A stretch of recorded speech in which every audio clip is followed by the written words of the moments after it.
Listen, I did not know what a boundary was until I was 27 years old, okay? I was raised by somebody who had no boundaries because of all of her life experience and lack of therapy. So I, in turn, also had no boundaries. Like, she just taught me how to be. She didn't respect my boundaries, so I didn't respect my boundaries. You know, it's that simple. It's like cooking, trauma. However, my late 20s started to come around and I realized that there was something missing. It felt like I needed to have like more of a membrane around me, like a protective layer of subtle skin to not only keep me from spilling out into the world, but also to keep the world from spilling into me. It's a very confusing thing to be a boundaryless person. You can't tell what's you can't tell what's them, you can't tell what's yours, you can't tell what belongs to the world. I remember when I was 27, I noticed somebody with good boundaries for the first time in my life. I was at a party and I cracked a classic self-deprecating joke about my shitty family situation. And after I made the joke, I asked her, I was like, well, what's your family like? And this woman I was talking to said something kind of along the lines of, yeah, I don't really want to go there tonight. Can we talk about something else? Like, I'd love to keep chatting with you, but that topic is just not really for me today. And my eyes widened because it wasn't mean or sharp.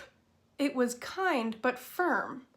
And I could feel this like quiet confidence coming from her, almost like she noticed within herself that she didn't want to talk about that right then, and then stated that she didn't want to. And I respected it. I felt like I had never seen someone respect themselves in that way. And the experience really stuck with me. Without even realizing it, I began to want to be more like her, but I didn't really have words for it. What I later learned was that she had good boundaries. She respected her energy enough to know when to do certain things and when not to. And she knew how to communicate how she was feeling calmly and compassionately. And as I have grown into this myself, I have learned that developing better boundaries has been a self-worth exploration for me. The more I can pump up my self-esteem, my self-concept, my self-awareness, I'm going to get to that, and self-worth, the easier it is for me to see what feels good for me and what doesn't. And not only that, enough confidence to state what I want or need because I'm not afraid of being rejected for saying what feels true for me. And of course, doing all of this calmly and with compassion and with a willingness to talk about it.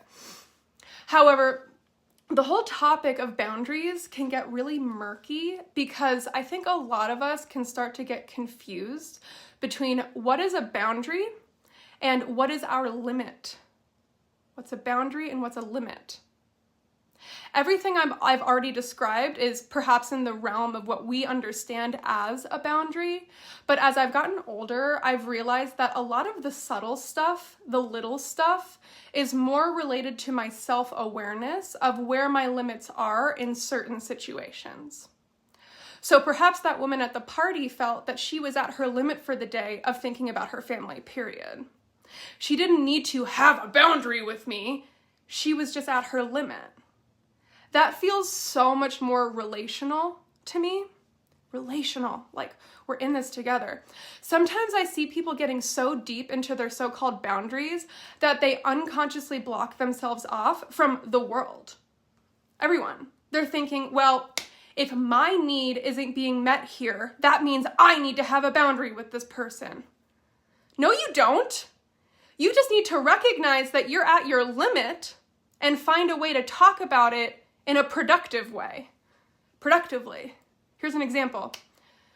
Maybe you think, my boyfriend keeps having his friends over to play video games every night, really late into the night, and it's really fucking up my sleep schedule.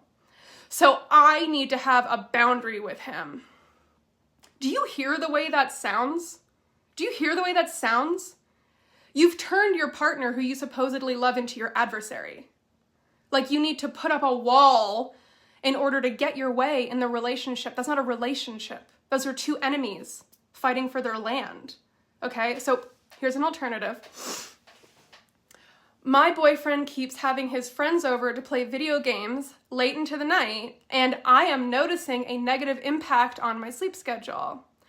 I'm at my limit for how many nights a week I can experience this, so I'm going to talk with him about the impact that I feel and see if we can find a solution. Girl, that's called being at your limit. And if you hear that, you go back and listen to it. It feels much more collaborative. Can you hear that? This is a much more relational way of being. And this isn't 100% true, but what I want to do is go through some basic guidelines for what the difference is between a boundary and a limit, okay? So this is what a boundary can be. I'm going to give you 3 examples. I'm just going to say them. Please do not contact me for any reason other than things that are specifically related to our relationship co-parenting, okay? If you contact me for any reason aside from that topic, I will not respond to you. Thank you. If you degrade my trans partner at Thanksgiving dinner, we will leave and stay out of contact with you for 2 weeks. And then if, God forbid, your dad does say something fucking stupid at the dinner table, you all get up and leave and hold up the conditions of the boundary, okay? Number 3, if you ever call me pissed drunk ever again, I will hang up the phone on you instantly, and I am not available to finish our conversation until you are sober, okay? So let's break this down. What's the basic format? If blank happens, blank will happen. If unwelcome behavior happens, consequence will happen. And then you actually have to do what you have said. That's the final step. You have to actually do it if the boundary is crossed. For me personally, I set a boundary with somebody when I'm prepared to risk the relationship in order to respect myself. Or, this is unfortunate, if I know that they're in a position mentally where they're not capable of doing conflict well with me. And so maybe they have a personality disorder, like my mother, she also has dementia. There's no conflict resolution there. And so it's a lost cause to conflict with people who are suffering with certain mental experiences. It's a very painful experience for them to live in, very painful. And I feel compassion, but I just want you to know that you don't need to sacrifice yourself to work with somebody who is incapable of working with you, ever. Don't degrade them, but just see what's going on. And usually you'll figure this out through the process of trying to fix things with them. And eventually you will realize that you never can.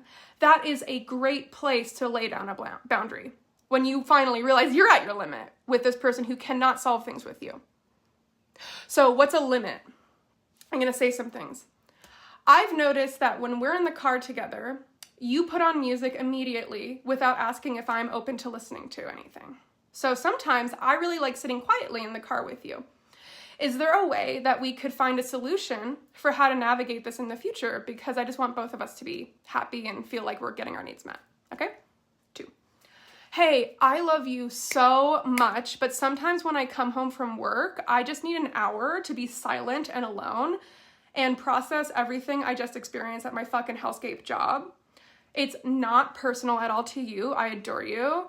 This is just how I work. I need that quiet. So how would it feel for you if we just got into the routine of letting me arrive home and settle down away in my room, and then we can watch TV together or cook dinner or go on a walk? I would love to find a way to make this work for both of us because you matter to me, okay?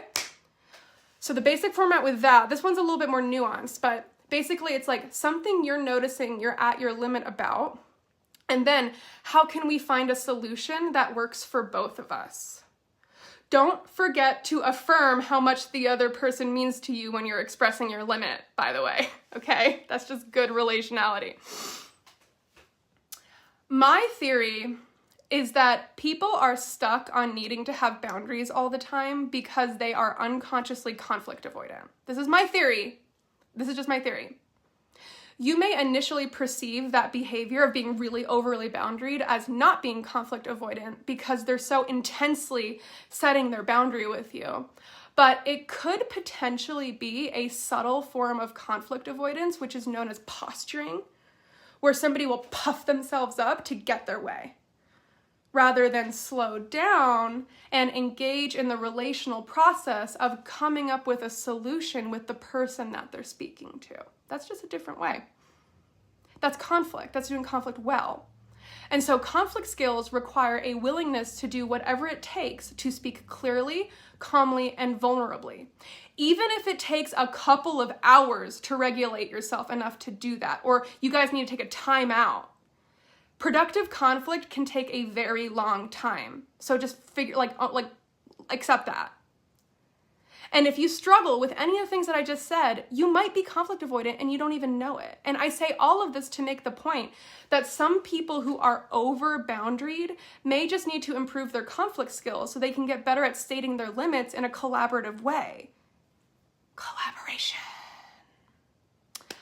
I feel it may be beneficial for people to notice the differences between these two responses, boundary, limit, because I personally feel that a boundary is a hard line.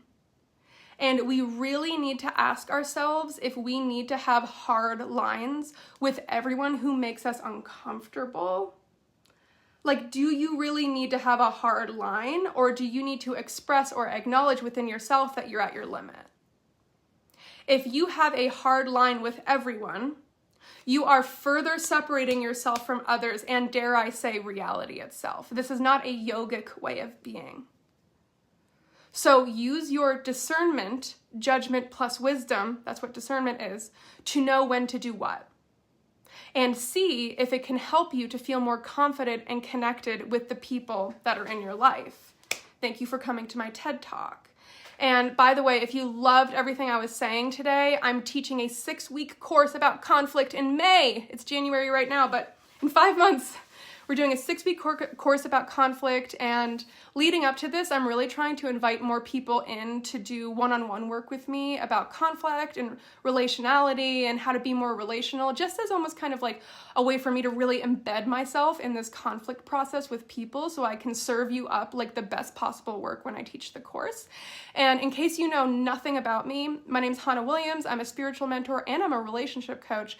And I was trained in the method of relationship coaching that Jason Gaddis teaches. So I am a certified relationship coach.